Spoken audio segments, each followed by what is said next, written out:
जब इतिहास लिखा गया तो कुछ नामों को शेर बना दिया गया, लेकिन क्या किसी ने उनकी तलवार पर टपकते मासूमों के खून को देखा? टीपू सुल्तान, जिसे आजादी का सिपाही कहा जाता है, क्या वो सच में था आजाद भारत का हीरो, या फिर वो जिसने धर्म के नाम पर लाखों को मिटा डाला? धर्मांतरण, तलवारें, चीखती औरतें, रोते बच्चे और राख बन चुकी आस्थाएं, ये है उस इतिहास की कहानी जिसे दबा दिया गया। लेकिन अब हम बताएंगे वो सच जो सदियों से छुपा है। यह कहानी उस भयावह विनाश की गाथा है जिसे मैसूर के टीपू सुल्तान ने मालाबार के समृद्ध क्षेत्रों पर अपने आक्रमणों के दौरान रचा। ये आक्रमण इतने भीषण थे कि उनके प्रभाव ने केवल एक बार नहीं बल्कि बार बार पूरे क्षेत्र की सामाजिक और भौगोलिक संरचना को बदल दिया। जैसे आज भी कूर्ग में टीपू सुल्तान के आक्रमणों के निशान देखे जा सकते हैं, वैसे ही मालाबार की भूमि भी उसकी विध्वंस लीला के अवशेष अपने भीतर समेटे हुए है। लेकिन इस तबाही की शुरुआत टीपू सुल्तान से पहले उसके पिता हैदर अली के समय में ही हो चुकी थी। मालाबार का यह विशाल भूभाग, जो पश्चिमी घाट और अरब सागर के बीच बसा हुआ है, प्राचीन समय से ही व्यापारिक और रणनीतिक रूप से अत्यंत महत्वपूर्ण रहा है। इस क्षेत्र को मालाबार कोस्ट के नाम से भी जाना जाता है, जो भारतीय प्रायद्वीप के दक्षिण पश्चिमी तट को दर्शाता है। इसमें वर्तमान में केरल के कई उत्तरी जिले कासरगोड, वायनाड, कन्नूर, कोझिकोड, पलक्कड़ और मलप्पुरम शामिल हैं। 12वीं शताब्दी तक मालाबार चेरा राजाओं के अधीन था, लेकिन उनके पतन के बाद यह क्षेत्र कई स्थानीय शासकों के नियंत्रण में चला गया। इन शासकों के अधीन मालाबार का समुद्री व्यापार फलता फूलता रहा, जिससे यहाँ के शासक अत्यधिक समृद्ध और शक्तिशाली बन गए। यही वह क्षेत्र था जहां 1498 में वास्को द गामा ने पहली बार भारत की धरती पर कदम रखा और कालीकट के जमोरिन ने उसका स्वागत किया। टीपू सुल्तान का मालाबार पर पहला आक्रमण उसके पिता हैदर अली के आदेश पर हुआ। उसे इस क्षेत्र को अपने अधीन करने का निर्देश दिया गया था। लेकिन इसी बीच जब वह पन्नियानी क्षेत्र में था, उसे खबर मिली कि हैदर अली की मृत्यु चित्तूर के पास हो गई है।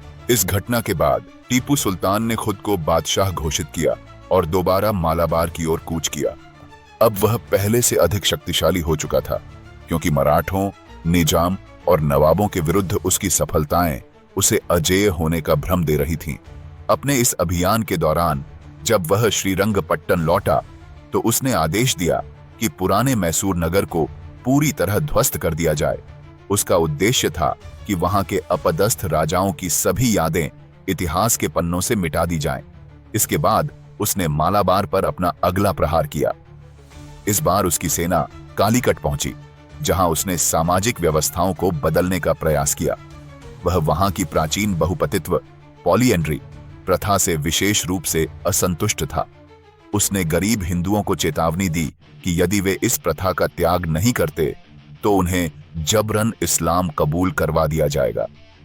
कालीकट को अपने नियंत्रण में लेने के बाद उसने वहां इस्लामी शिक्षकों की एक बड़ी संख्या को नियुक्त किया, जिनका कार्य काफिरों की गतिविधियों पर नजर रखना था। टीपू सुल्तान का यह अभियान मालाबार के लिए एक अकल्पनीय त्रासदी बन गया। इसके परिणाम स्वरूप इस क्षेत्र के सामाजिक, धार्मिक और सांस्कृतिक ताने बाने को अपूरणीय क्षति पहुंची। उसके आक्रमणों की भयावहता इतिहास के पन्नों में दर्ज है। टीपू सुल्तान के अत्याचारों ने मालाबार क्षेत्र को बर्बादी के गर्त में धकेल दिया। जब उसने इस क्षेत्र के प्रशासन की जिम्मेदारी मीर इब्राहिम को सौंपी तो जल्द ही यह निर्णय विनाशकारी साबित हुआ। मीर इब्राहिम न केवल एक अयोग्य शासक था, बल्कि उसकी क्रूरता ने स्थानीय लोगों के लिए जीवन असहनीय बना दिया।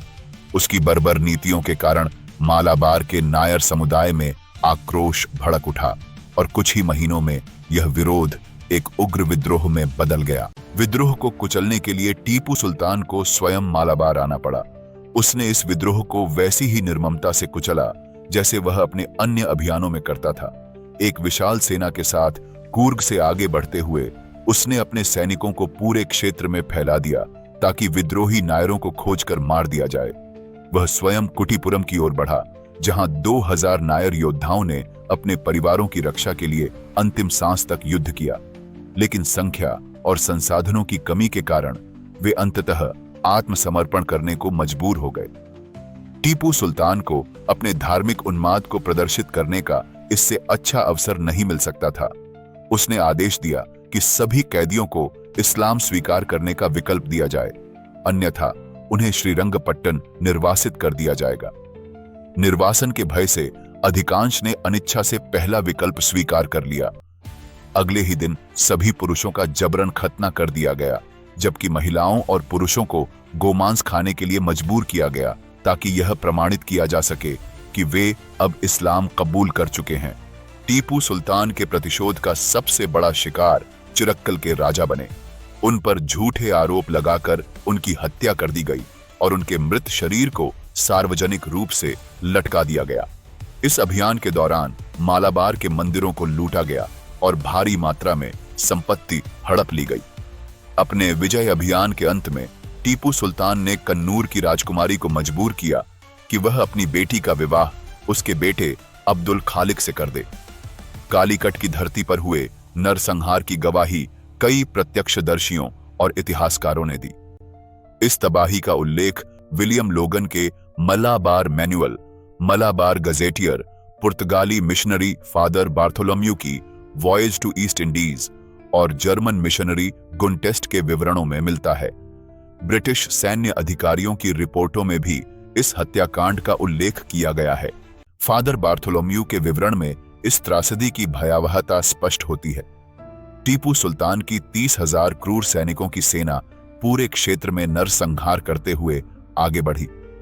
रास्ते में आने वाले निर्दोष पुरुषों, महिलाओं और बच्चों को बेरहमी से मार डाला गया। उसके पीछे तोपखाना आया और अंत में हाथी पर सवार टीपू सुल्तान स्वयं कालीकट पहुंचा, जहां उसकी दूसरी 30,000 सैनिकों की टुकड़ी ने तबाही मचानी शुरू कर दी। कालीकट में हजारों पुरुषों और महिलाओं को फांसी पर चढ़ा दिया गया। पहले माताओं को उनके बच्चों के साथ एक ही रस्सी से बांधकर लटकाया गया। टीपू सुल्तान की निर्दयता इतनी विभत्स थी कि हिंदू और ईसाई पुरुषों को नग्न करके हाथियों की टांगों से बांध दिया जाता और तब तक घसीटा जाता जब तक उनके शरीर टुकड़ों में नहीं बढ़ जाते। मंदिरों और चर्चों को जलाने, अपवित्र करने और नष्ट करने का आदेश दिया गया। ईसाई और हिंदू महिलाओं को जबरन मुस्लिम पुरुषों से विवाह करने के लिए विवश किया गया और हिंदू ईसाई पुरुषों को मुस्लिम महिलाओं से निकाह के लिए बाध्य किया गया। जिन्होंने इस्लाम कबूल करने से इनकार किया, उन्हें तत्काल मृत्यु के घाट उतार दिया गया। टीपू सुल्तान के अत्याचारों से बचने के लिए कई पीड़ित वरप्पुझा की ओर भागे, जो कारमाइकल ईसाई मिशन का केंद्र था। वहां के मिशनरियों ने इन शरणार्थियों को सुरक्षा प्रदान करने का प्रयास किया।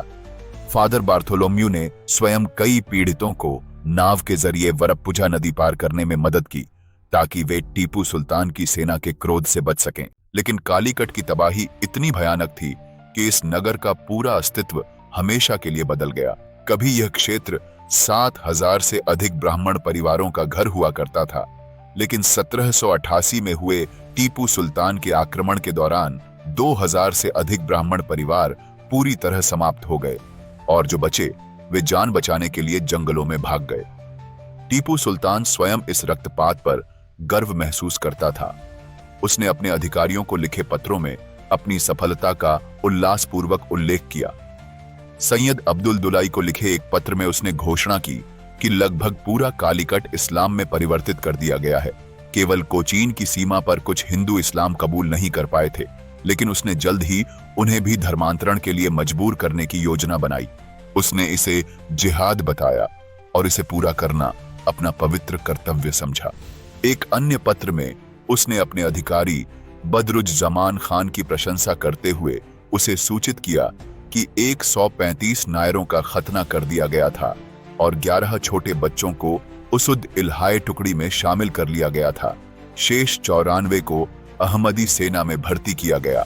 एक और पत्र में उसने गर्व से घोषणा की कि उसने मालाबार में 4 लाख से अधिक हिंदुओं का धर्मांतरण करवा दिया और अब उसका अगला लक्ष्य त्रावणकोर के राजा राम नायर थे। त्रावणकोर के राजा ने कोचीन राज्य की सीमा में सुरक्षा के लिए बंदी करवाई थी और डचों से क्रंगानूर तथा अय्याकोट्टा के किले खरीदे थे, जिसे टीपू सुल्तान ने अपनी सत्ता के लिए एक सीधी चुनौती माना। उसने त्रावणकोर पर आक्रमण की योजना बनाई और इसके लिए कोचीन के राजा की सहायता भी मांगी। लेकिन कोचीन का राजा, जो पहले टीपू सुल्तान का सामंत था, अब उसकी क्रूरता से भयभीत था और उसने सहयोग देने से इनकार कर दिया। पूरे केरल क्षेत्र में उसके अत्याचारों के कारण स्थानीय शासकों और लोगों में उसके प्रति भयंकर घृणा उत्पन्न हो चुकी थी। टीपू सुल्तान ने त्रावणकोर पर हमला करने का निश्चय किया और 28 दिसंबर 1789 को अपनी सेना के साथ त्रावणकोर की सीमा तक पहुंच गया। उसके पास 14,000 पैदल सैनिक और 500 युद्ध विशेषज्ञ थे। 29 दिसंबर की सुबह होते ही उसकी सेना ने किले की दीवारों पर चढ़ना शुरू कर दिया। त्रावणकोर के सैनिकों ने हर चौकी पर जमकर प्रतिरोध किया, लेकिन संख्या में कम होने के कारण वे कुछ स्थानों से पीछे हटने लगे। टीपू सुल्तान ने अपनी सेना को और आगे बढ़ने का आदेश दिया, लेकिन उनकी रणनीति असंगठित थी। इस दौरान दीवारों के पास छिपे नायर सैनिकों के एक छोटे से दल ने अचानक इतनी जबरदस्त गोलीबारी की कि पूरी टीपू सुल्तान की सेना में हड़कंप मच गया। उनके हमले इतने तीव्र थे कि देखते ही देखते टीपू सुल्तान की सेना में भगदड़ मच गई। जल्द ही पूरी सेना अपनी जान बचाने के लिए भाग खड़ी हुई और टीपू सुल्तान स्वयं भी इस अफरा तफरी में बह गया। त्रावणकोर के छोटे लेकिन घातक योद्धाओं ने न केवल टीपू सुल्तान को रोका, बल्कि उसे पीछे हटने के लिए मजबूर कर दिया। यह पराजय उसके लिए एक बड़ा झटका थी और उसने अपनी शक्ति के चरम पर होने के बावजूद त्रावणकोर को अपने अधीन करने में असफलता पाई। दक्षिण भारत में उसके अत्याचारों के विरुद्ध लोगों के प्रतिरोध का यह एक ऐतिहासिक उदाहरण बन गया, जिसने उसकी विस्तारवादी योजनाओं को करारा झटका दिया। त्रावणकोर की दीवारों पर हुए इस विनाशकारी युद्ध में हजारों सैनिक खाई में गिरकर कुचलकर मर गए। भगदड़ इतनी भयानक थी कि टीपू सुल्तान के पालकी ढोने वाले भी मारे गए और वह किसी तरह अपने कुछ वफादार सेवकों की मदद से जान बचाने में सफल हुआ। इस अफरा तफरी में वह घायल हो गया और अपनी तलवार व ढाल तक खो बैठा, जिसे त्रिवेंद्रम ले जाया गया। इस करारी हार में टीपू सुल्तान ने कम से कम 2000 सैनिकों को गवा दिया। टीपू सुल्तान के कट्टर समर्थक मीर किरमानी ने भी इस हार को स्वीकार किया और लिखा कि जब नायरों ने चारों ओर से तीरों और गोलियों की बौछार की तो टीपू सुल्तान की सेना में भारी तबाही मच गई। 400 घुड़सवार उसके सामने ही मारे गए या घायल हो गए। इस संकट की घड़ी में कमरुद्दीन खान ने किसी तरह टीपू सुल्तान को पालकी से उतारकर नदी के उस पार पहुंचाया। हालांकि अंततः त्रावणकोर का राजा युद्ध हार गया। टीपू सुल्तान की विशाल सेना और आधुनिक हथियारों के आगे नायरों की छोटी सेना अधिक समय तक नहीं टिक सकी। लेकिन यह विजय आसान नहीं थी। त्रावणकोर के किले को पूरी तरह तोड़ने में टीपू सुल्तान को 1 महीने से भी ज्यादा समय लग गया। इसके बाद वही भयानक दृश्य दोहराया गया। मासूमों की हत्या, नगरों का लूटपाट और घरों की तबाही। मैसूर की सेना ने अपनी जीत के नशे में पूरे क्षेत्र को जलाकर राख कर दिया। मंदिरों को अपवित्र किया गया, नगरों को जलाया गया। जो लोग जान बचाने के लिए पहाड़ों में भाग गए, उन्हें पकड़कर बंदी बना लिया गया। त्रावणकोर राज्य के अभिलेख, मंदिरों के दस्तावेज और सरकारी कार्यालयों में रखे ऐतिहासिक दस्तावेज आग में जला दिए गए। इन सारे अत्याचारों का आदेश स्वयं टीपू सुल्तान ने दिया था, जो अपनी मुख्य सेना के साथ त्रावणकोर के राजा के प्रिय स्थल अलवाल की ओर बढ़ रहा था, जहां उसकी मंशा पूरे प्रदेश को जीतने की थी। जैसे जैसे टीपू सुल्तान ने त्रावणकोर के अधिक इलाकों पर कब्जा करना शुरू किया, उसे त्रावणकोर के दीवान केशव पिल्लई के संगठित प्रतिरोध का सामना करना पड़ा। यह दूरदर्शी दीवान पहले से ही मुख्य गढ़ों को मजबूत कर चुके थे और जल मार्गों पर किलेबंदी कर दी थी। इन तैयारियों के कारण टीपू सुल्तान की गति धीमी पड़ गई और फिर अचानक मॉनसून आ गया। भारी बारिश के कारण पूरे इलाके में पानी भर गया, जिससे थल सेना के लिए आगे बढ़ना असंभव हो गया। अब केवल नौकाएं ही परिवहन का साधन रह गई थीं और टीपू सुल्तान की सेना इस बदलते भूगोल में पूरी तरह फंस गई। इसी बीच उसे यह खबर मिली कि ब्रिटिश सेना तिरुचिरापल्ली में इकट्ठा हो रही है। यह सूचना उसके लिए भारी झटका थी। अब वह त्रावणकोर को अपने कब्जे में पूरी तरह लेने में असमर्थ था। जल्दबाजी में उसने अपनी सेना को पीछे हटाने का निर्णय लिया और पालघाट की ओर लौट गया। इस दौरान भीषण बाढ़ और प्रतिरोधी हमलों के कारण उसने अपने कई सैनिक खो दिए। त्रावणकोर का यह युद्ध टीपू सुल्तान के लिए एक बड़ा झटका साबित हुआ। उसने यह मान लिया था कि त्रावणकोर पर विजय उसके लिए आसान होगी, लेकिन नायरों की जबरदस्त प्रतिरोध क्षमता और प्राकृतिक बाधाओं के कारण यह अभियान उसके लिए विनाशकारी साबित हुआ।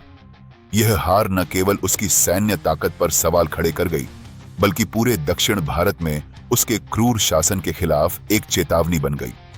यह त्रावणकोर में टीपू सुल्तान की दूसरी हार थी, जिसे नायर सेना ने कम समय में ही उसे झेलने पर मजबूर कर दिया। यह पराजय उन आधुनिक इतिहासकारों के झूठ को उजागर करती है जो टीपू सुल्तान को एक अपराजित योद्धा के रूप में प्रचारित करते हैं, जिससे ब्रिटिश भी डरते थे। वास्तविकता इसके विपरीत थी। टीपू सुल्तान के मालाबार पर किए गए हमले इतने विध्वंसकारी थे कि उसने इस क्षेत्र की सांस्कृतिक और धार्मिक पहचान को हमेशा के लिए बदल दिया। इस संदर्भ में 1964 में Pakistan administrative staff college Lahore द्वारा प्रकाशित लाइफ ऑफ टीपू सुल्तान में मालाबार में हुए नरसंहार का विवरण मिलता है। इस आधिकारिक पाकिस्तानी स्रोत में स्वीकार किया गया कि टीपू सुल्तान ने मालाबार में 1 लाख से अधिक हिंदुओं और 70,000 से अधिक ईसाइयों को बंदी बनाया और जबरन इस्लाम में धर्मांतरित किया। यह एक सोची समझी रणनीति थी, जिससे इन समुदायों को उनकी मूल आस्था से पूरी तरह अलग किया जा सके। जब धर्मांतरण पूरा हो गया तो इन नए मुस्लिमों को इस्लामिक शिक्षा दी गई और बाद में उन्हें सेना में भर्ती कर उच्च पदों पर नियुक्त किया गया। धीरे धीरे इनमें से कई लोग धार्मिक कट्टरता के समर्थक बन गए और टीपू सुल्तान के राज्य में ईमान वालों की संख्या बढ़ाने में सहायक बने। टीपू सुल्तान की यह धर्मांतरण नीति केवल मालाबार तक सीमित नहीं रही, बल्कि कोयम्बटूर तक फैल गई। यहां तक कि यदि उसकी मां उसे न रोकती तो वह अपने सबसे भरोसेमंद दीवान पूर्णैया को भी अपने पूर्वजों के धर्म को छोड़ने के लिए विवश कर देता। यह बयान किसी भारतीय स्रोत से नहीं, बल्कि पाकिस्तानी सरकार के एक आधिकारिक दस्तावेज से लिया गया है, जो स्वयं टीपू सुल्तान की क्रूरता को प्रमाणित करता है। मालाबार में टीपू सुल्तान के अत्याचार इतने व्यापक थे कि वे कई ऐतिहासिक दस्तावेजों में दर्ज हैं। इनमें से कर्नल फुलरटन की रिपोर्ट एक महत्वपूर्ण ऐतिहासिक प्रमाण है। टीपू सुल्तान की सेना प्रतिदिन निर्दोष ब्राह्मणों के कटे हुए सिर किले के सामने लाकर लहराती थी, ताकि जमोरिन और उनके हिंदू अनुयायी इसे देखकर भयभीत हो जाएं। यह निर्दयता इतनी विभत्स थी कि जमोरिन ने इस क्रूरता को देखने की बजाय और निर्दोष ब्राह्मणों की हत्या रोकने के लिए पालघाट किला छोड़ देना ही उचित समझा। सैकड़ों नायर महिलाओं और बच्चों को श्रीरंगपट्टनम ले जाया गया, जहां उन्हें डच व्यापारियों को गुलामों के रूप में बेच दिया गया। मालाबार क्षेत्र मसालों और काली मिर्च के व्यापार के लिए प्रसिद्ध था, लेकिन टीपू सुल्तान के हमले ने इस उद्योग को पूरी तरह तबाह कर दिया। उसके अत्याचारों के कारण व्यापारिक केंद्र नष्ट हो गए, जिससे विदेशी व्यापार समाप्त हो गया और पूरा क्षेत्र घोर गरीबी में चला गया। टीपू सुल्तान ने किसानों पर अत्यधिक कर लगाए, जिससे उन्हें मजबूर होकर पहाड़ों और जंगलों में भागना पड़ा। काली मिर्च की खेती पूरी तरह से बंद हो गई, विदेशी व्यापार पूरी तरह नष्ट हो गया और स्थानीय लोग भयंकर गरीबी में धकेल दिए गए।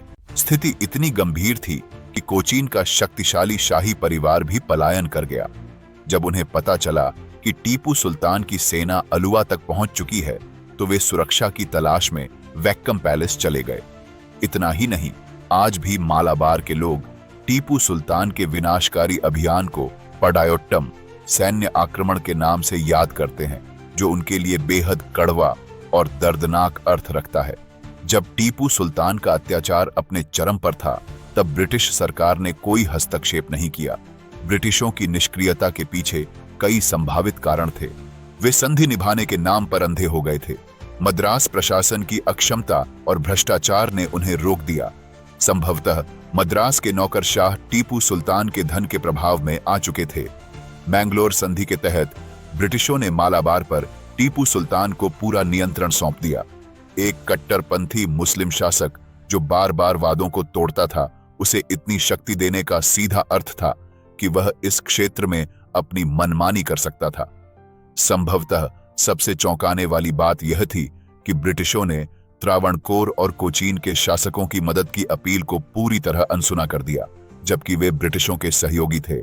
जब त्रावणकोर की सेना ने टीपू सुल्तान को हराया तो ब्रिटिश गवर्नर लॉर्ड कॉर्नवालिस को शुरू में यह लगा कि यह ईस्ट इंडिया कंपनी की सैन्य सहायता के कारण हुआ था, लेकिन बाद में जब मद्रास के गवर्नर हॉलीवुड की संदिग्ध गतिविधियों और भ्रष्टाचार का पर्दाफाश हुआ तो सच्चाई सामने आई। मद्रास का गवर्नर टीपू सुल्तान के धन के प्रभाव में था।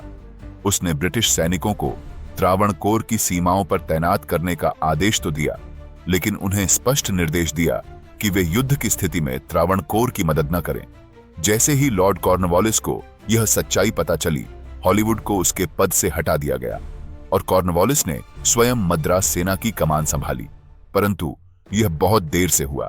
जब तक ब्रिटिशों ने अपनी गलती सुधारने का प्रयास किया, तब तक केरल के हजारों हिंदू या तो मारे जा चुके थे, निर्वासित कर दिए गए थे या जबरन धर्मांतरित हो चुके थे। यह एक भयानक अध्याय है जो कभी भुलाया नहीं जा सकता। टीपू सुल्तान का शासन दक्षिण भारत के लिए एक अत्याचारी और क्रूर काल के रूप में दर्ज है। इस वीडियो को देखने के लिए धन्यवाद। मिलते हैं अगली बार। प्लीज लाइक करें, शेयर करें और सब्सक्राइब करें। जय हिंद, जय भारत।